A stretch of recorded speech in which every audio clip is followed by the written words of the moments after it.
여러분 반갑습니다. 이주영입니다. 오늘도 전체적인 시장을 함께 살펴보고요. 저희가 삼성전자 또 살펴보도록 하겠습니다.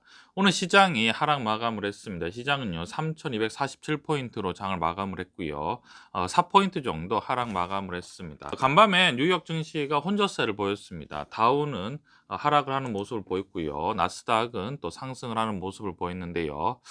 연준 의장께서 또 계속해서 뭐 테이퍼링이라든지 금리 인상에 대한 우려를 또 표현했습니다. 계속해서 말씀드리지만 지금 다우와 나스닥 같은 경우에는 상당 기간 상승을 했기 때문에 추가적으로 더욱 상승하기에는 아무래도 버블의 위험이 있는 상황입니다. 그렇기 때문에 계속해서 미국 중앙은행이죠. 연준이나 중앙은행에서 계속해서 주가가 상승을 더 하려고 하면 계속해서 테이퍼링 얘기라든지 인플레이션 우려를 계속해서 의견을 내면서 증시가 크게 상승하지 못하게 핸들링을 하고 있는 모습을 보이고 있습니다. 사실 지금 코로나 사태가 계속해서 지속되고 있는 상황이기 때문에 지금 금리를 올리기가 사실은 만만하지가 않습니다. 우리가 굉장히 이제 상식적인 수준에서는 지금 인플레이션 우려가 되고 있는 상황이고 또 물가 상승의 압박이 굉장히 커지고 있는 상황이죠. 뭐 원자재들이 모두 상승하고 있는 상황이기 때문에 정상적인 경제 상황에서는 지금 금리를 올려야지만이 이러한 인플레이션을 어느 정도 막을 수가 있는 그러한 상황인데요. 지금 코로나 사태로 인해서 뭐 사실은 국가 간 거의 준전시 상태인 상황입니다. 물론 이제 백신 접종률이 점점 올라가고 있는 상황이기 때문에 과거보다는 훨씬 더 위기감이 덜하지만 그럼에도 불구하고 지금 코로나 사태로 유동성을 엄청나게 공급했죠.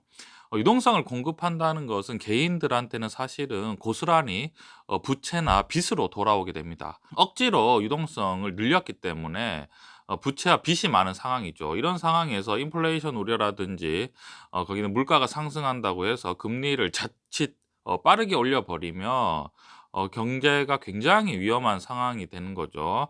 신용 경색이라든지 경제 위기가 발생할 수 있는 상황입니다. 왜냐하면 빚이라든지 이러한 것들이 빚이 많은 상황이기 때문에 이자를 갚고 싶어도 그게 쉽지 않은 상황이죠. 금리를 올리게 되면 갑자기 이자 부담이 급격하게 늘어나는 상황이기 때문에 지금 미국 중앙은행에서는요 굉장히 신중하게 금리를 지금 컨트롤을 하고 있는 상황이고요.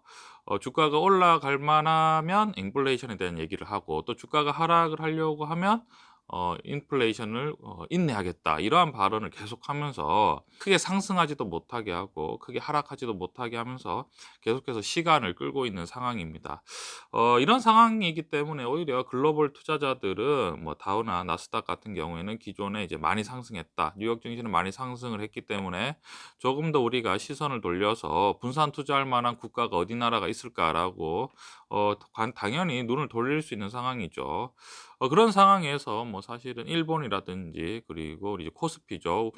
대한민국이라든지 그리고 대만 같은 나라 같은 경우에는 굉장히 매력적일 수 있는 상황이지 않을까라고 생각을 합니다. 우리가 이런 전체적인 어떤 시장의 흐름을 보면서 투자하는 것이 굉장히 중요한데요. 사실은 최근에 뭐 테이퍼링이라든지 금리 인상이 될 가능성이 높다라고 얘기가 많이 나오고 있습니다. 그렇죠. 그리고 당연히 이제 주식이 많이 상승했기 때문에 어느 정도 고점에 대한 위험도 감수를 해야 된다. 위험 관리도 해야 된다. 이런 얘기가 많이 나오고 있는 상황인데요. 금리 인상에 대해서 대비를 해야 된다라고 우리가 이제 얘기를 많이 하는데 제가 봤을 때는 '금리를 어떻게 올리나.'라는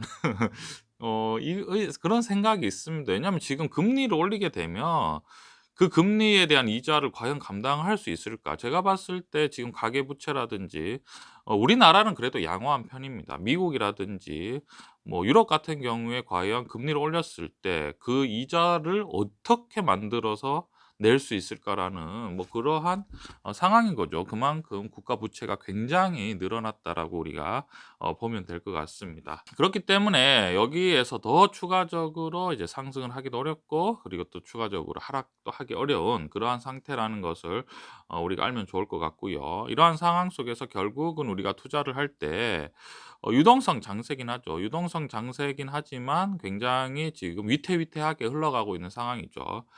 그렇다고 해서 우리가 투자를 안 할 수도 없는 상황이죠. 유동성 자금이 커지기 때문에 뭐 불 보듯이 인플레이션 우려라든지 물가 상승이 지속될 수 있는 상황에 과연 우리는 어디에 투자를 해야 되느냐.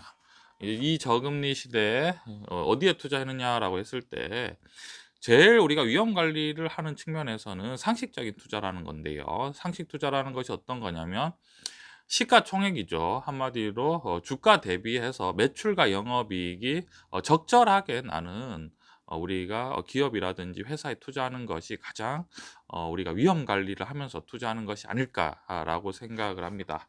전체적으로 오늘 우리나라 코스피 시장에 대해서도 한번 저희가 살펴보도록 하겠습니다. 오늘 코스피 시장이 사실은 굉장히 심심했습니다. 최근에 뭐 계속해서 코스피도 지금 고점을 향해서 달려가고 있는 상황이죠. 코스피가 지금 고점을 향해서 달려가는 가장 큰 이유는 뭐 유동성 장세가 계속해서 펼쳐지고 있는 상황이기 때문에 고점을 향해서 달려가고 있긴 하지만 여기서 추가적으로 더 상승하기에는 위험 관리 측면에서 굉장히 투자자들이 지금 신중한 상황이죠. 한마디로 뭐 뉴욕 증시 같은 경우에는 추가적으로 지금 상승하기가 굉장히 부담스러운 자리이기 때문에 글로벌 증시 장체가 굉장히 이제 관망세라고 우리가 보면 좋을 것 같습니다.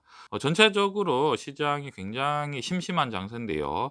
아무래도 코스피 고점에 지금 있는 상황이기 때문에 아무래도 전체적으로 관망세가 짙어지는 모습을 보이고 있습니다. 자, 우리가 삼성전자를 살펴보면요. 삼성전자 지금 굉장히 오랫동안 횡보하고 있는 모습 보이고 있죠. 오늘 종가는요. 81,900원으로 보합권입니다. 오르지도 않고 떨어지도 않았습니다. 사실은 삼성전자 같은 경우에는 뭐 우리가 늘 말씀드리지만 아까 말씀드렸죠. 이러한 유동성 장세에 위험 관리를 해서 투자할 수 있는 가장 큰 적절한 방법은 주가 대비해서 한마디로 시가총액 대비해서 매출과 영업이익이 적절한 회사에 투자하는 것이 가장 안전한 투자라고 생각을 하는데요. 기본적으로 삼성전자 같은 경우에는 뭐 시가총액이 500조 수준인데요. 지금 영업 매출 같은 경우에는 뭐 250조 이상이 나는 상황이고요. 특히나 영업이익 같은 경우에 올 추정치가 한 45조 되는 상황이죠. 지금 2분기, 3분기, 4분기 실적이 지금 기대되고 있는 상황입니다. 유동성 장세에는 사실은 화폐량 자체가 많기 때문에 아무래도 미래에 대한 기대치로 인해서 주가가 고평가될 수 있는 가능성이 큰데요. 삼성전자 같은 경우에는 상대적으로 봤을 때, 여러분 상대적입니다. 상대적으로 봤을 때 그래도 덜 고평가이지 않나라고 생각을 하고요. 그렇기 때문에 지금 유동성 장세가 계속 펼쳐지고 있는 이 상황에서 우리가 투자를 안 할 수는 없습니다. 그죠? 그렇기 때문에 우리가 최대한 위험 관리를 하면서 안전하게 투자를 해야 되는데 과연 그러한 종목 계속해서 꾸준히 사모아 가면서 수량을 늘릴 수 있는 종목이 어떤 종목이 있느냐라고 우리가 생각을 해보면 삼성전자가 가장 적절하지 않나라고 생각을 합니다. 그런 이유 때문에 계속해서 삼성전자를 꾸준히 사모아 갈 수 있게 제가 말씀을 드리는 거고요. 뭐 2분기, 3분기, 4분기도 지금 뭐 계속해서 실적이 좋아질 예상이고요. 기본적으로 삼성전자가 하는 비즈니스, 뭐 반도체, 스마트폰이라든지 뭐 인공지능, 자율주행, 뭐 이러한 가전제품도 있죠. 이러한 비즈니스 자체가 앞으로 계속해서 성장성이 있기 때문에 지금 뭐 계속해서 우리가 분산 분할 관점으로 사모아가면 좋지 않을까라고 생각을 합니다. 이러한 관점 투자에 참고해 주셨으면 좋겠습니다.